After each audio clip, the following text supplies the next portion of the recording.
धर्मपत्नी हमारी आदरणीय माता जी, यह दंपति, ये परिवार हमको कथा सेवा के लिए प्राप्त हुआ। हम अपने को धन्य मानते हैं। आप सभी सुधीजन भी यहाँ जो उपस्थित हैं। संख्या का महत्व नहीं होता। संख्या शब्द के दो अर्थ होते हैं संस्कृत में। एक होता है संख्या माने गिनती, इतनी संख्या है, ये देखते हैं प्राय वक्तागण। और एक होता है संख्या माने सम्यक ध्यान, ख्याति, सम्यक बोध। बोधवान अगर श्रोता हो तो एक श्रोता 100 श्रोता के बराबर माना जा सकता है, क्योंकि कथा का जो संप्रेषण है, संप्रेषणीयता है, वह बड़ी महत्वपूर्ण है।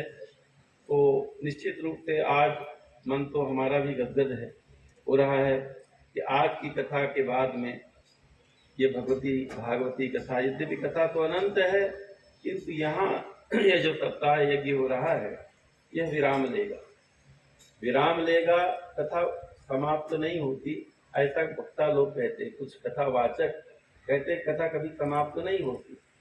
लेकिन हम निवेदन करें कि कथा समाप्त होती है तभी तो कथा का फल है, क्योंकि वो समझते हैं समाप्त का तात्पर्य है पूरा, माने अब आगे कुछ न हो। समाप्त का तात्पर्य सम्यक रूप से आप माने प्राप्त होना।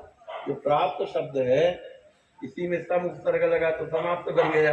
इसलिए कथा समाप्त भी होती है, कथा विश्राम भी लेती है, और कथा के विश्राम का फल है विश्राम। तो ये रामचरितमानस की रचना करने के बाद श्री गोस्वामी जी महाराज कहते हैं, रामचरितमानस के रचना का, श्रवण का, कथन का फल है, भगवान के किसी भी चरित्र के श्रवण कथन का यही फल है। जाकी कृपा लवलेश से मति मंद तुलसीदास हूँ, पायो परम विश्राम राम समान प्रभु नाही कहूँ। ये जो परम विश्राम, कबहू मन विश्राम न मान्यो, अनंत अनंत जन्मों से भटकता हमारा यह जीव आनंद की अनुसंधिता में, आनंद की कणिका प्राप्त करने के लिए कितने जन्म हमारे हुए, किंतु आनंद की निरवधि आनंद का सुख हमें नहीं मिला। वह निरवधि आनंद जहाँ है वहाँ हम जाते ही नहीं है, उधर हमारी दृष्टि जाती नहीं है।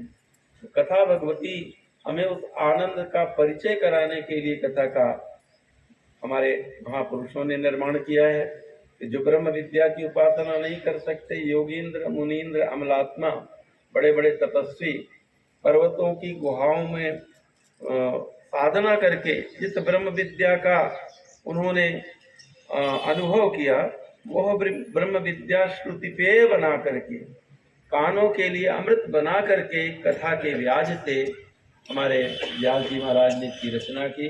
और हमने चर्चा की थी कि सुखदेव जी महाराज जैसा ब्रह्मविद वरिष्ठ इसका वक्ता है। परीक्षितम लोकम अनेन, आरंभ के दिन में ही हमने कहा कि श्रोता जितने संसार में जिसका मन अन्यत्र लगा है, जिसे अन्यत्र सुख की आशा है, वह कथा के सुख का अनुभव कैसे कर सकता है। जो ये जानता है कि संसार दुखालय है, अशाश्वत है, और मैं परमानंद की प्राप्ति के लिए मेरा यह मनुष्य जीवन है, तो उसको कथा में उस आनंद का